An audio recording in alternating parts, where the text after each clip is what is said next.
that spiral. I remember having that spiral in kindergarten because like I had a security blanket and my mom was like, you can't take the security blanket to school. And I remember having like that conversation with myself of like, well, I have to go to kindergarten because I have to go to grade school and junior high and high school so I can go to college. Right. And so like blanket.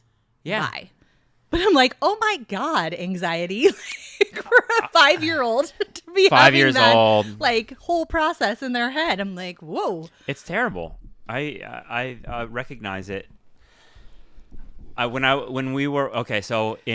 was 13 years old, we went on our first trip on a airplane. Never been on an airplane before, and I took my stuffed animal with me. This was a trip to Hawaii. Shadow was the name of the little dog. And I remember my parents like having whispering conversations behind closed doors, like, and my dad being like, "He's not taking the dog. He's not taking Shadow. He's not taking Shadow." And my mom standing up for me and being like, "No, he's allowed." Yeah. And I think what ended up happening, they were like, "We're not taking," but then my mom allowed me to sneak the animal into the suitcase. But I still think of it as like sort of like, wow, what did I need? Why did I need a teddy bear at 13 years old? Well, I was going to say flying is its whole own thing. That's why I tried to start my son early because I was like, I think we checked the baggage though. Like the teddy bear was underneath. So it didn't matter anyway. You didn't have it. Yeah. No, well, those were the olden days. Hawaii. You might have been able to get like a blanket. Yeah. On the plane. I know that's not a thing anymore unless you're like in They classes. used to give you blankets. Yeah. I was like, unless you're in classes I can't afford. I don't even remember the blankets they used to give us. Were they those tinfoil blankets? No, they were like they were pretty decent. They were all right. Yeah. They weren't like grandma cozy blankets though. No. But hey, for what we get now. Even when you pay for a blanket, you get a shitty blanket. Yes. Yeah. And I don't think you get to keep it. Yeah. Headphones you do. Yeah, I'm not sure on the blanket. So it's interesting to hear you talk a little bit about anxiety and sort of how do you, I mean, to me, it's been a lifelong journey and there's lots of different ways into it, but just thinking about like the professional element of it, like being a lawyer is a high stress sort of thing. And I always think of lawyers as like, to be a lawyer, one thing you got to have is confidence. You have to exude confidence. I feel like the best law students are the ones, maybe they're not, but they stand up and they're just like, they're not nervous. So how did you approach that? Was that ever like, I remember talking about with you about sort of being a young person, you knew you were going to be a lawyer or wanted to be a lawyer. Did you think about this at all? Like sort of, how am I going to be a lawyer with my personality? I mean, not that direct. I think it develops over time. So I think, and I know when all 4 of us were talking about advice for young lawyers. Mm-hmm. I think a lot of young lawyers will look at other lawyers and they will try to mimic what they're doing.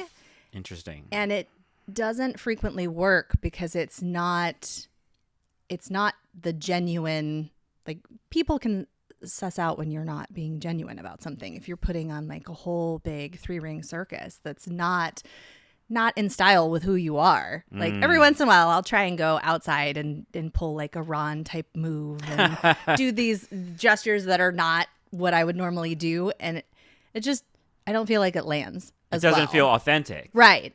And so you have to develop it. I mean, my first trial, I did not walk in with all the confidence in the world. I projected it to my client because he very much needed me to be in charge of that situation.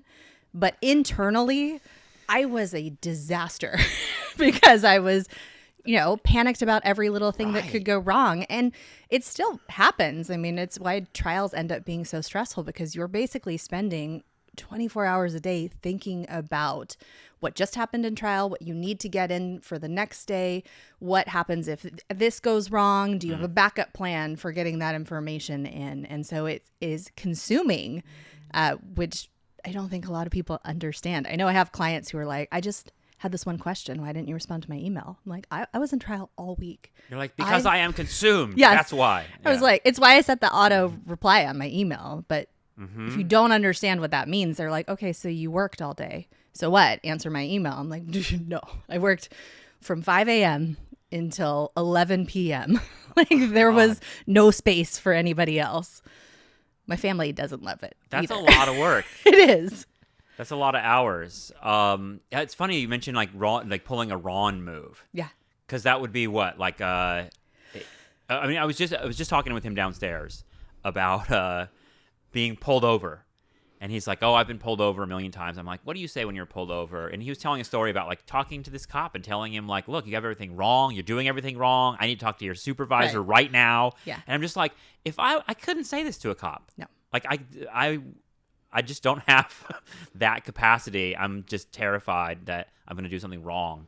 And I'm just going to be like, okay, yes, sir, whatever you need, sir, which is terrible in its own way. But, like, I guess you don't have the Ron, quite that same Ron.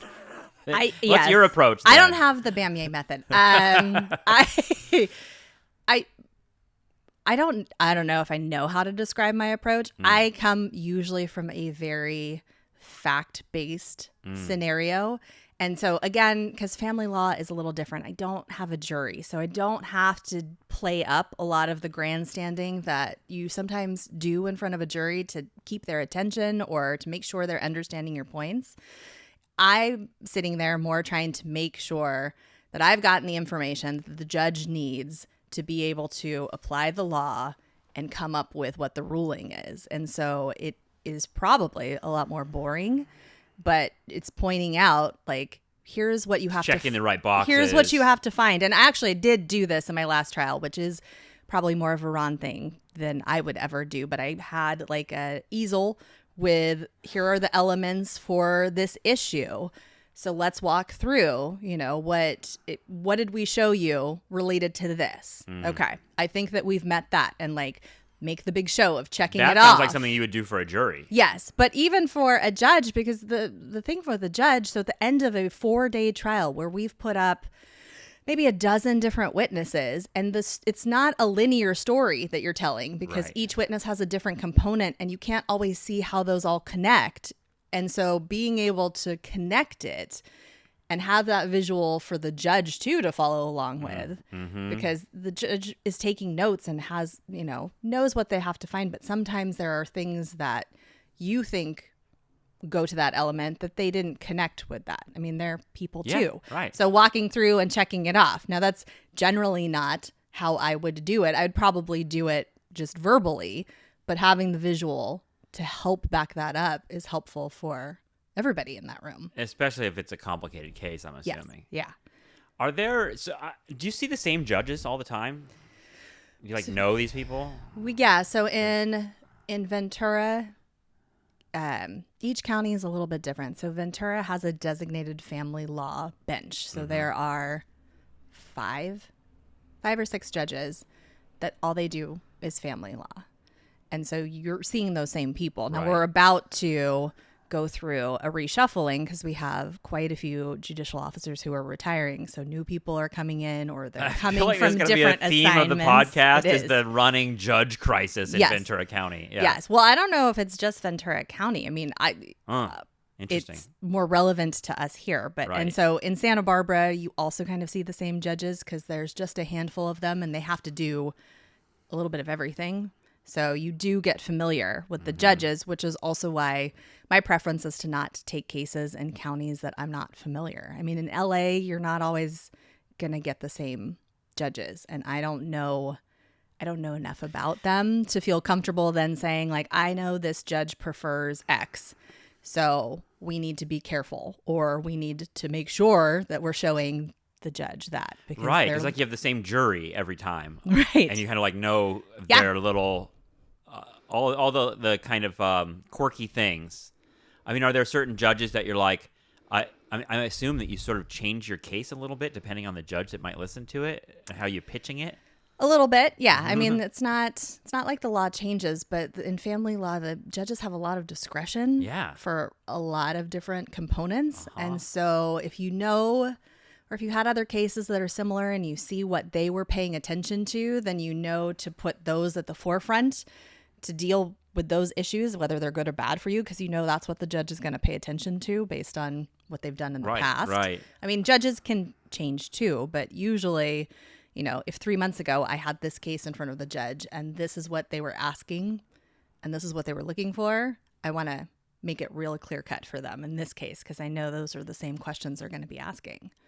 So it's comfortable to sort of like know your judges, and going in front of a judge that you don't know at all is like very intimidating. Is that when the nerves come, or is that just a legal thing where you're sort of like, I don't know what the strategy is here? Yeah, it defaults to a legal thing. I mean, I'm always kind of talking through different ranges because even on any given day, a judge that I know may be doing something different. May surprise you. Right. Yeah. May just have an off day or have just gone to a training and now have a different thought like, process this isn't about how you it. usually rule on these right. issues. Yeah. So you're always talking through the ranges of what the realistic outcomes are. Right. And so nothing changes for how I'm guiding my client through that process. But yeah, like having that added level of uncertainty. And again, I can't guarantee what a judge is going to do, but not knowing how to best argue that case if there's a lot of nuance or a lot of discretion available. I mean, sometimes it's real cut and dry and you just know, and barring some catastrophe, the judge kind of has to rule a specific way. But yeah, it's an added layer of complexity to the day for sure. Was that a process as a young attorney of like, because at some point you didn't know these judges, right? Right.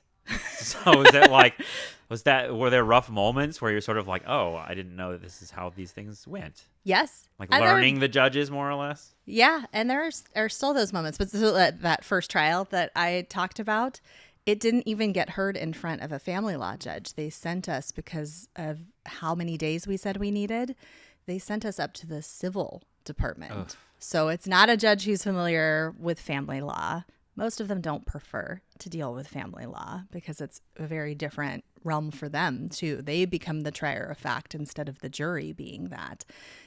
So I had no clue. I mean, I was still a new attorney. I wouldn't have had a clue probably if it was in front of a judge that I had appeared in front of before, but it was really far removed from it. But yeah, you're just trying to figure it out the best you can and pay attention. And it's part of what I tell my clients too when we're doing trial prep is I need you to not be whispering in my ear because I get why you want to. Like, please write it down because it may be something that I need to know. But I'm trying to watch the judge, listen to what is happening with opposing counsel, listen to what the answer is, formulate if I need to ask a question about that particular issue or if we need evidence about that. And all those things are happening at the same time. So if you start whispering in my ear, I can't. I'm okay at multitasking, but I'm not that good. Oh, I think growing up watching court trials on TV and watching the OJ trial, it added to the sort of sense that like maybe the cameras, and I know there's not cameras in family court, but like the idea that you could do something wrong here and it'll be embarrassing. Judge Sabo, who's my professor for the criminal law class, he told us the other day, he always likes to tell us like what's happening in his courtroom. And he was telling us, well, today went really well and it went smoothly. We got our jury in much quicker than I thought. And all of it was because, he's like, quite frankly, it was because all the attorneys knew what they were doing. And we moved through the morning quickly and everything else. And I was like, well, fuck, like that's not going to be me if I've ever in court. You know what I mean? It's going to take a while before you get to that point. Right. And that adds to the sense of like, oh, I don't know what I'm doing. The judge is going to be mad, like that sort of thing. Yeah, yeah, that all adds to it. I mean, I'm not. There's nothing great to add to that. The trial that I was just in, all three people. So you have the bailiff, you have the judicial assistant who's in the courtroom, then you have the judge when they're on the bench. And so before the judge came out on our last day, like we were getting ready for closing arguments, the bailiff complimented both of our clients for being, he's like, I get it. This is stressful for you guys. You're, obviously not your favorite people, but you guys have been respectful to each other and it just makes it a lot easier. And then for both of the attorneys, he was like, yeah, you guys have advocated every step of the way for your clients, but you haven't been disrespectful to each other or uncivil to each other, because that makes it that much harder for everyone when you start, yelling over each other or just being rude. And so it was nice to hear that from him. And then when the judge took the bench, like at the end after we did our closing, she said the same thing. She's like, it doesn't always happen this way. And a lot of times clients get frustrated by that because you're being polite to the other side. And a lot of times that's seen as like, you're not fighting for me.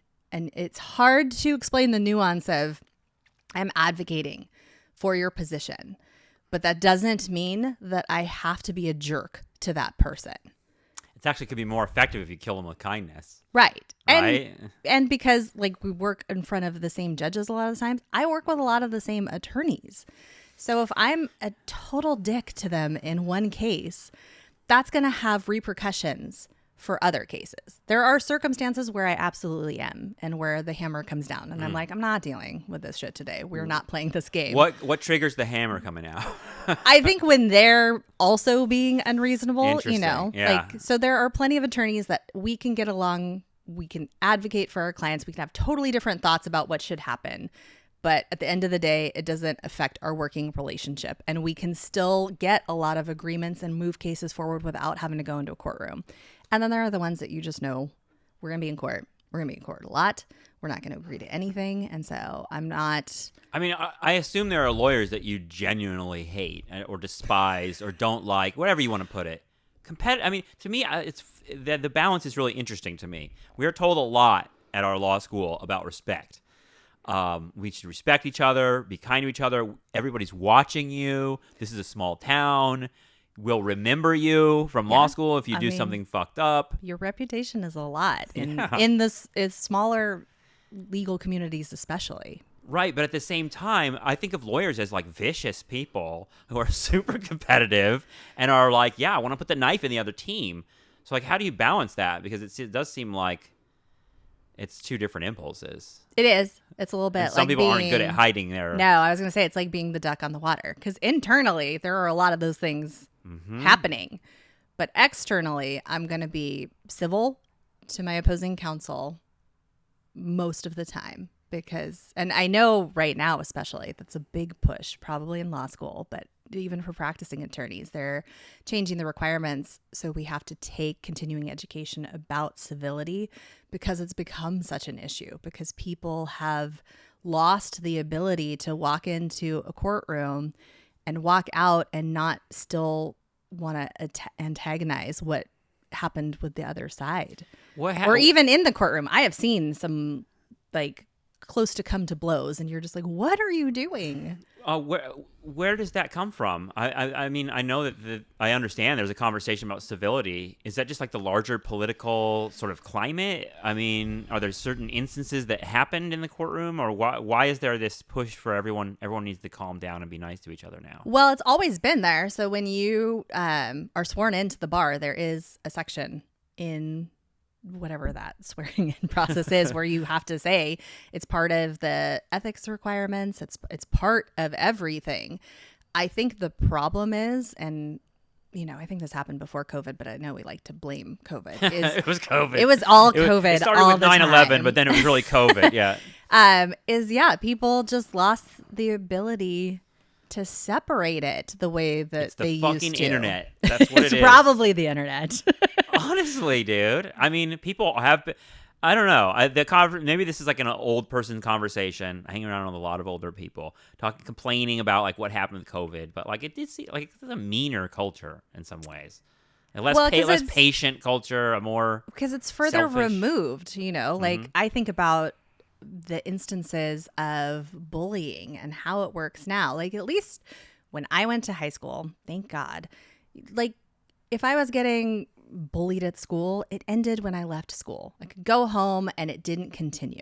Right. Because it would have required people following me home to continue to bully me.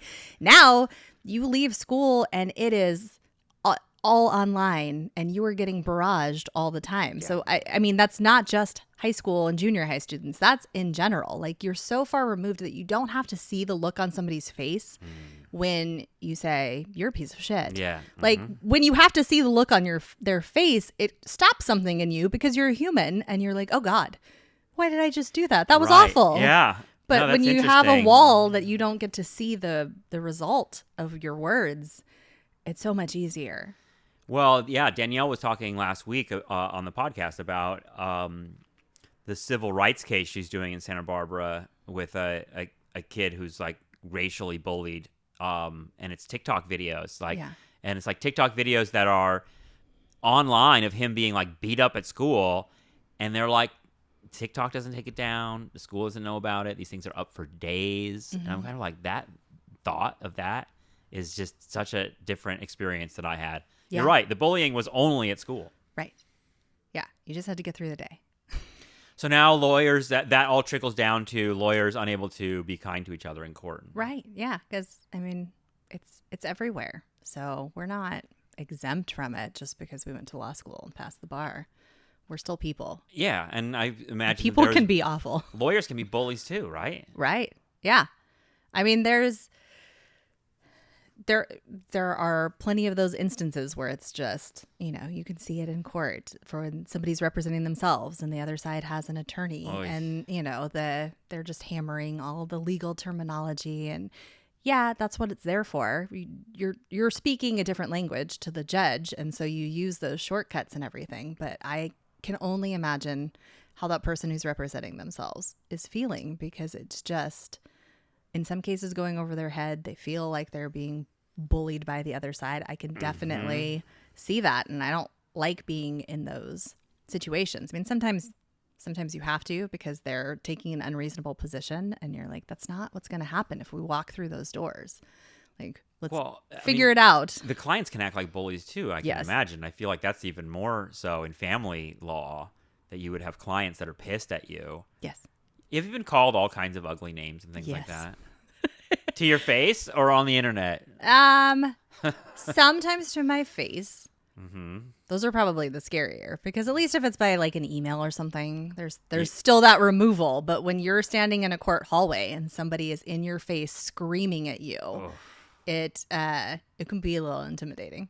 It could be a lot intimidating. And and then that's one of those situations where it's like, okay, what's the Bamieh method on that? Because I know Ron's not going to take being yelled at like that in the hallway. But for me, like, my response often to like drama is just to be like, leave me alone. Like, I just don't want to deal with it. Yeah. But it feels like as a lawyer, you kind of have to step up a little bit. How do you respond to someone yelling at you and calling you nasty names in a hallway? Well, yeah, the name calling I have a lot less patience for, and that gets stopped real quick. So somebody venting and yelling because of whatever just happened in court that they didn't understand, despite how much we talked about range of outcomes. And again, sometimes things don't go the way we expect them to. I kind of let them go for a little bit, because a lot of it is just steam.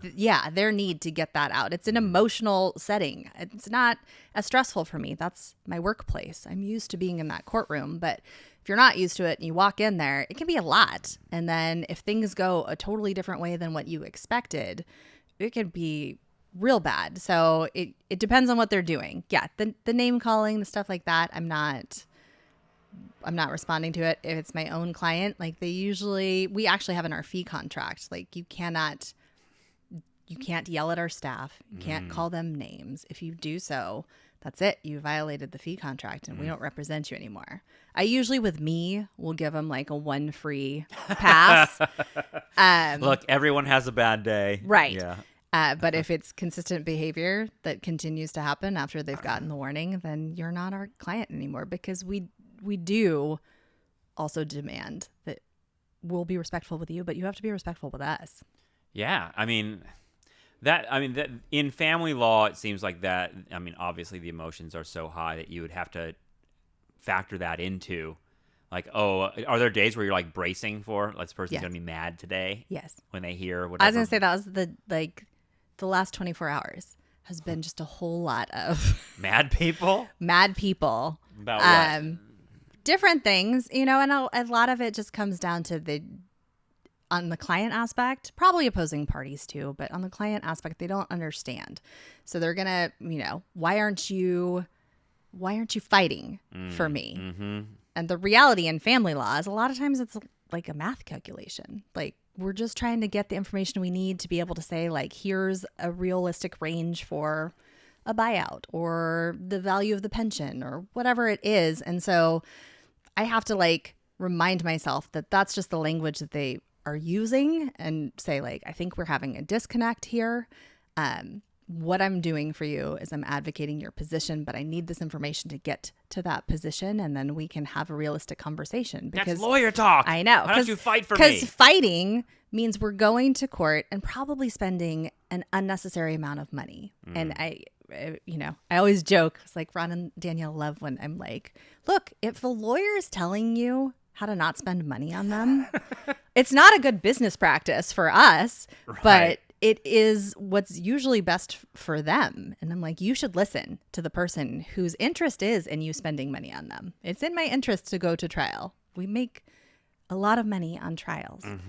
If I'm telling you you shouldn't take that to trial, you should definitely listen. Yeah. And something that Ron was just saying, he's like, I don't want to go do a bad trial just because a client wants to. Yeah. And I'm going to tell them, look, this is a bad defense and we're not going to do it. And that kind of honesty, it seems like, is you need that because like there are people we just saw with the Rebecca Grossman case here in Westlake. She pursued a really shitty defense that was basically like, this didn't happen the way that you say it did. And I was just kind of like, how do her lawyers go and make this argument? Because for those that don't know the case, she was basically arguing she killed 2 kids while she was driving really fast on a suburban road, racing with a boyfriend through the red light. And her defense was basically the boyfriend hit these kids, not me. Even though her boyfriend's car had no damage, her car was damaged with blood all over it. Everyone knew she hit the kids. And it's kind of like, dude, that defense is kind of insane to me. Like, the lawyers had to go out there and do it, and I'm sure she just, they put them up to that. But Ron was like, I wouldn't go make that argument. I would tell her, look, you got to plea out and deal with this, honestly. Because what happened is she pled not guilty and got convicted of murder. She's going to prison probably for the rest of her life. Right. So she probably should have taken a deal. Probably, yeah. Because who wants to go in front of a jury having killed 2 kids? Right. It's not and a good unapologetically look. So, too. Like, she was just like, it wasn't me. Right. Yeah. Or, I got distracted because I looked because the mom fell off of her rollerblades or whatever it was. I was like, yeah, okay, but that still means you did something like, that's a situation you should probably just own up and try and get the best deal possible because there's no chance a jury is going to let you walk away from that. Yeah. That's so disturbing. And they had a lot of money. So it's like clearly like lawyers are kind of like, well, you can pay me to do this. I'm sure it's an ungodly amount of money that they paid to get convicted of murder. Yeah. Right. Good Lord. Yes. All right. I want to talk with you before we go about these alienation camps, or the other name for them, reunification camps. Yeah. You guys kind of blew my mind bringing that up on the podcast last week because I'd never heard of this. And then looking it up, it's actually, there's not a lot of information online. It's like in the mainstream news sources, there's legal stuff. It's sort of an unbelievable part of the American legal landscape, and everyone I've asked about it has never heard of it. And just to give the quick summary of what's going on with it, these reunification camps have been made illegal in only 2 states, Colorado and California. I think Gavin Newsom just signed the bill in November 2023. Yeah, it just went into effect January 1st. So have you had experience with these camps? And can you tell us what they are? Because it's kind of a crazy, not kind of, it's like, it sounds horrific, honestly. Yeah. I'll attach an article to this episode description so everyone can read what I'm talking about. Because I did find a good ProPublica argument or article about it that went into a lot of detail about where this comes from. Right. Well, that's, kind of where I was going to start, because the problem in just broadly in custody visitation situations is a lot of times you have kids who are refusing to spend time with a parent, and it's hard in the court system to find out why, So I don't talk to the kids involved in any of my cases. I'm not talking to my clients' kids. I'm not usually talking to their therapists to figure out what's going on. So it's like the worst game of telephone ever, because my client is telling me that their kid's therapist is telling them this is why they don't want to go. Like, is that why? Like, why you not interface with the kids at all? Is that like a legal thing? Is that a strategy? Or I just don't. I don't think it's appropriate. I'm not representing the kids. And while it would be really helpful to know what they want, I don't think having another adult peppering them with questions in a custody visitation dispute is going to be helpful. And on the tactical side of it, the first question that probably a mediator, definitely an opposing counsel, if they're ever testifying, is going to ask is, have you ever spoken with Ms. Yates? Yeah, we're podcasting, Ron. Have you ever spoken with her? What have you said? There's no attorney-client privilege for me to have discussions with the child. And yeah, overall, I don't ever think it's appropriate. I don't think anybody that I know who does family law would do that unless you're actually representing the kids. And there are attorneys that are appointed or that you hire to represent the kids' interests. So you have this. It's an awful experience from their perspective of one way or the other, talking to the lawyer or not talking to the lawyer seems like awful. Well, talking to another adult, you get into these situations where these kids are having to talk to their therapist, talk to a mediator. Then you're going to bring in an attorney for them. Maybe in some instances they've been talking to social workers or police. Like it is a lot of people interfering in the kids' lives. And it's because most of the time we're trying to figure out what's going on. Right. It's not with ill intent. No, I get that.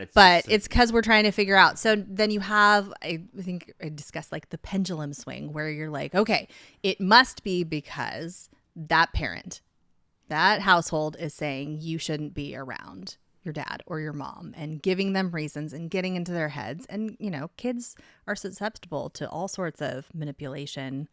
And again, not always with ill intent, but if they overhear what one parent's saying about the other and then they internalize that. This has got to be a feature of every custody battle. Yeah. Is the parents bad-mouthing each other to the kids, which everyone says, oh, you should never do that. And a lot of this is around this theory of, which is like, it's a pseudoscience theory of parental alienation, it's called. I wonder what you think of that. Because the idea is that, like, basically one parent brainwashes the child into thinking that the other parent is horrible, abusive, maybe. And so it's always a way to be like that, like, explain why the kid doesn't like me. It's because my wife turned her against me, kind of thing. And there's a lot of dispute over whether parental alienation is, like, a real thing at all. Yes. I think there are absolutely instances where it exists. The problem is it's in terms of just like the attempt to brainwash. Right. Yeah. Yes. The problem is it's been so overused and in circumstances where that's not even close to the case. A lot of times where you see it come up is in abusive situations. And the kid is coming to terms with the parent being abusive and they're refusing then to spend time with that parent. So then the abusive parent who's been used to having a level of control, has lost control, and then just is projecting onto the other parent what's going on. And they're not taking accountability for their actions. I would say that's a lot of where that's been used. And so I think that's also in part where the camps have come in to play. I can see circumstances where if you've been brainwashed by one parent to be against this parent, spending time one-on-one with that parent in a guided setting, in like basically a summer camp, for lack of a better term, where it's like you're learning how to communicate, therapy camp. How to communicate with that parent, being able to maybe toss the ball with your dad for the They go there and they all spend time together. Learning not both parents, just the parent who's been alienated. So it's like a re-education camp of learning how to love your abusive dad again. Right. Oy. Yeah. But there's been allegations of like abuse and all sorts of things, and not only that, but like a lot of other medical and psychological organizations, therapy organizations being like, this is bullshit. They shouldn't be doing this. And yeah, it seems like in a lot of states, courts are ordering this. Like literally saying, you got to go do this. Right. And it's because the court can't. Court is imperfect to try and help somebody with their mental health or psychological issues. So if a kid is refusing to follow a court order, a lot of the time it's just like, nope, you must do this. And if you don't do this, then we're going to do this because we can't figure out why you're not doing it. And we're just going to we're going to bring the hammer down. You know, it's the sword, not scalpel approach. Like you can't dive in. It is impossible for a court to dive into the details of why this particular child is refusing to go with this parent. Because but if there's abuse, isn't that then that? And it seems like we should know about that. Yeah, but that's not always how abusive situations work. You know, that a lot of times, and I've had a lot of clients over the years where you want to go in and you want to get that restraining order because you can see it clear as day, but they don't want to. They just want to get out. They want to try their best because at the end of it, what do you mean? Who's they in this situation? They don't want to. The abused spouse does not want to pursue a restraining order or anything. Yeah. So a lot of times the court never knows that that's what's happened. The court doesn't know there's been 10 years of this like horrific psychological abuse of the other spouse because they just want to get out. Right. And then you have a child who all of a sudden has replaced now the spouse that is no longer under the control of the abuser. Oy. And those dynamics start. And then you have kids who start refusing to spend time with that parent or refusing to spend time with the other. But it's hard to figure out what that is because you're not in the house day to day. And one of the things I read in reading about these reunification camps, like a critic of them was saying that unfortunately, or maybe not unfortunately, you know, parents don't have a right to just demand to be loved. Like, no. Like your kid doesn't have to like you even. No. And that's painful for people to come to terms with. And obviously sometimes it comes out of divorce or shitty situations. But I mean, what can you do if your kid doesn't like you? That seems like you whine to the court and make them send them to a camp. Right. That's kind of crazy. Or make a kid go to, I have a lot of our clients, kids who are going to therapy, and the kids are mad about it because they feel like they're being punished for their parents not being able to co-parent or not. They're mad about going to therapy? Yeah. Yeah. I mean, what's being reported to me, because again, I'm not talking to the kids directly, but I get that sense of like, so I got to do this extra thing now, like once a week, because you two can't get your shit together. Right. And like have a normal dynamic to co-parent without us going to court every 6 months. That's something they'll be talking about the rest of their lives, I feel like. Yeah. You know what I mean? Like when you're 35 and you're like meeting someone for the first time and you're like, what's your story? You're like, well. What happened to you? Yeah. Let me tell you. Do you have any experience with these camps? Like, has this been something in your legal career at all, or are you just something you've heard about? Mostly I've heard about them. I haven't had any cases where that's been an order made or where we've had to deal with them. But, you know, you go to the conferences and they discuss that's a potential outcome because you're usually at a statewide conference with other counties that may be more open to it. I mean, now it's, you know, not a possibility, but there have been a lot of different ways to try and figure out how to fix the resist refuse dynamics that end up happening, how to make sure both parents can have time with their kids. It doesn't always mean that that's appropriate for every case, but that's the court is trying to balance all of those competing interests. Right. And that's really hard to do in some of those situations that we have high conflict and we can't really get a read on what's going on with the kid. Well, I'll include this article in part because it gives more details of what these things actually are and what their effects are. But it just seems like the uncomfortable element of it is just like how profitable the industry is of like making these camps and selling the idea that they can like make the kid come back to you in some way. It's so disturbing. Yeah, I know. Let me ask you this: having watched a lot of custody stuff and things happen with kids in my family over the years, they always worried about like, oh, this is ruining them as little kids, you know, and they're gonna the rest of their lives are gonna. I think I just said when they're 35, they'll be telling this story on the couch somewhere. But have there been like cases where you're like thinking, oh, this poor kid is going through something hard, and then they're like successful later? And like, I want to get at like, what is it that makes kids get through this? In other words, because I'm thinking of that kid who's sitting there pissed already that his parents are getting divorced. He has to go to therapy. He has to do all this shit. Like, what's his life like at 18? What's his life like how does he get over that? I know every situation is different. Yeah. But it seems like, I don't know. Do people survive this? I'm sure they do. Because usually my relationship ends with the parent when the case ends. And, Yeah. and definitely, I'm not usually talking to people after they're. You don't get postcards from them for the rest of their lives. I don't, and Thank definitely you not for helping from the us kids. with the divorce. Yeah, definitely not from the kids. So I'm sure, and it's it's each kid is different. Some of them just are more resilient than others. They have better coping mechanisms earlier, which may be its own problem later on.